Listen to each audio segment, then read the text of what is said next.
Hello, welcome back to my channel. This is kind of March Mystery Madness recent reads.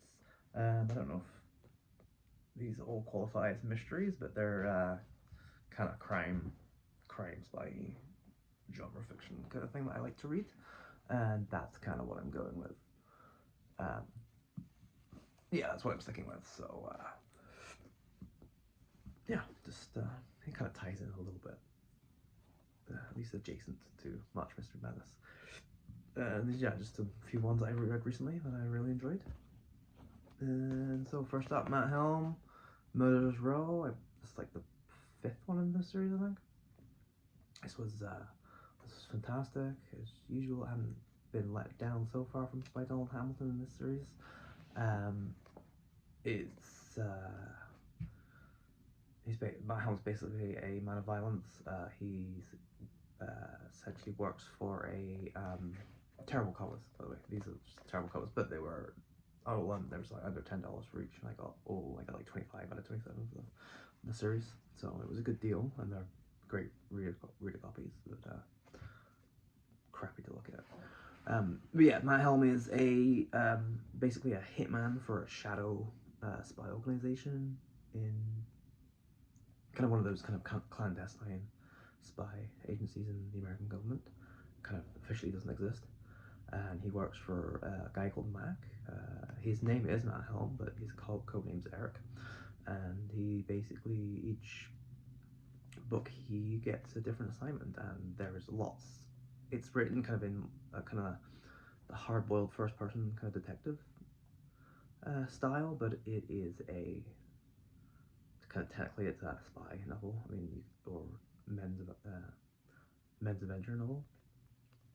It's not it's not like your John le Carre kind of spy novel where it's like, or James Bond, where it's kind of like there's a little bit of intelligence gathering or kind of seeing what's going on and then adjusting. Otherwise, he basically comes in to remove someone, to kill someone, and yeah, it's fantastic. But it's basically the first person narration voice is what is so great about the series. There's lots of thoughts on the job, on people, his kind of game plan, his way of dealing with some of the moral aspects of the job, and how he's tired and stuff like that. It's just really good series. I highly recommend this. And this one was probably the most brutal one so far. That's got some it's kind of, I guess, a little bit more violent and a little bit more explicit in its violence, but also the type of violence in it was kind of a bit more brutal, but I thought handled really well. And there's definitely some kind of some points raised that I thought was done very well. So yeah, I really enjoyed that. It was a really experience. Next up was The Deadly Payoff by William H Stewart. This was interesting because this was good. It was all right. It wasn't mind blowing amazing, but it was decent enough. Fun read. This is gold medal. It's a gold medal book from, yeah, a bit later on, 1958. Okay, it's 1958. So yeah, this was okay. It was enjoyable enough. It wasn't mind blowing or nothing to really get too excited about, but it was decent enough, and it's kind of one of those typical. There's two brothers. It's two brothers that were from an orphanage, and one of the brothers got adopted by a fairly middle class family and had a decent childhood, and the other one stayed in the orphanage and is now kind of more on the side of crime, and the good brother is actually a private detective, and the private detective good brother is investigating this crime boss that the bad brother used to work for, but is now like a free agent and is one of the few is one of like the few people that the crime boss doesn't really control, and essentially, the good brother is investigating um, the accidental death. But it was ruled accidental. It was ruled car accident. It was ruled accidental death. He was run over as a pedestrian. Um, but the good brother finds it suspicious, and it also happens to be the the suspicious accident victim happens to be the husband of um, our man's bad brother. What was his name? Tabor. Yeah, Tabor. Um, was Tabor's ex girlfriend. The victim was the husband of Tabor's, which is the bad brother, his ex girlfriend's husband. So there's lots of play in that, and yeah, it was good. It had some weird dialogue. I have to say that, and it had a really great sympathetic um, African American character, which is kind of an African American psychic, which isn't something you find often in um, novels from the late 1950s. I think that's partly because I think the author was African American, um, but he was, I don't know how much else he wrote, but he was kind of persuaded to write white characters.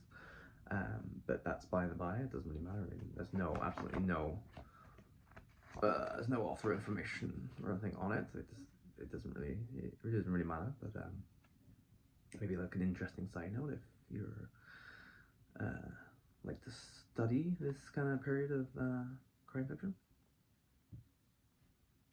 And the other thing that I liked about it, I believe it was set in Milwaukee, definitely the Midwest. And haven't read too many books set in Milwaukee or the Midwest even.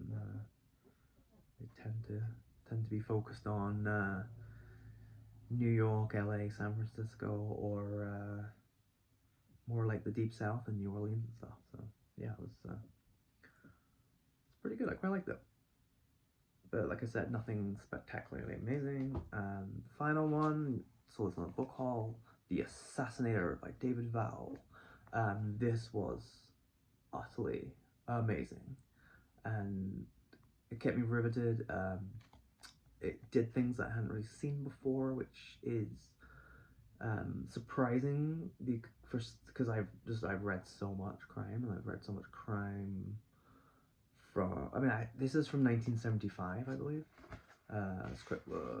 Yes, 1975, which is probably era of crime fiction that I've read fairly as read less from than say like the 1920s to the 1960s.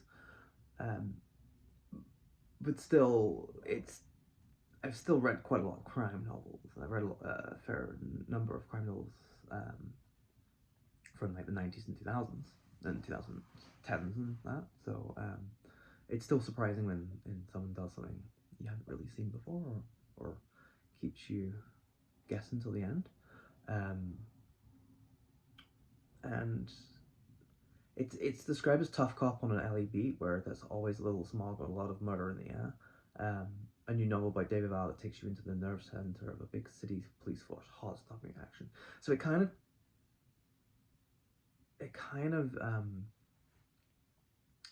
to me it kind of implied that it was more of a hard hitting, kind of almost like rogue cop taking the lore a little bit maybe further than you should. There's a fair bit of the 70s and 80s particular. It's quite like a vigilante kind of crime phase where there was definitely people going beyond the law a lot. There was a lot of kind of right-wing wish fulfillment vigilante novels. This was not it though. This was very surprising, and basically actually not knowing anything about this book, was one of the rare occasions that it actually I felt really did enhance the reading experience. I'm not tend to bother even with like mystery crime novels. I don't really tend to mind if I know too much about if I know a bit about it, because the generally the reading experience is still fun. Um, but this was actually great. I didn't know anything about it, and it starts off with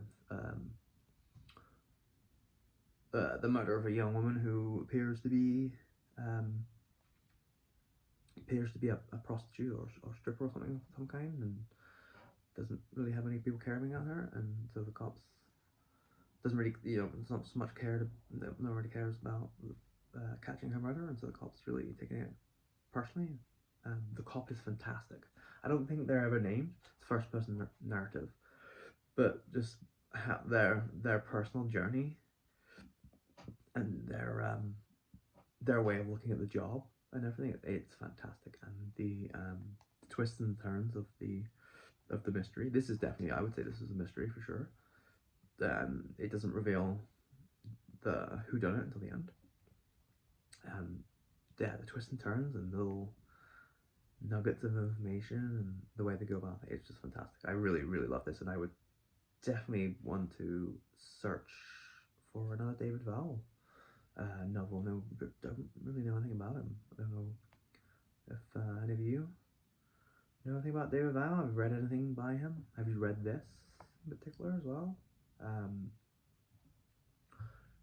Probably more specifically reaching out to Matt, Paperback Junkie, and yeah, maybe Mark Richardson or Richardson Reeves, probably be people more likely to have heard about this, about David Vowell, more than maybe anyone else that I know about you. But yeah, I highly recommend it if you ever get a chance to grab this and you like your kind of hard-hitting crime novels. Yeah, highly recommend it. And so I guess that was the 3 recent reads I've had.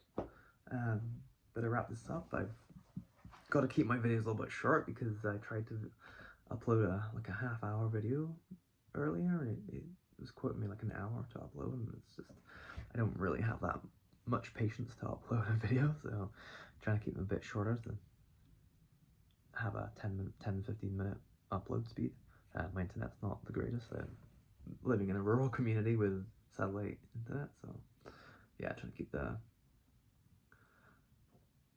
videos below 15 minutes if I can. This is perfectly, so I'll wrap this up and see you all again soon. Leave any discussion, comments, anything below. See you soon.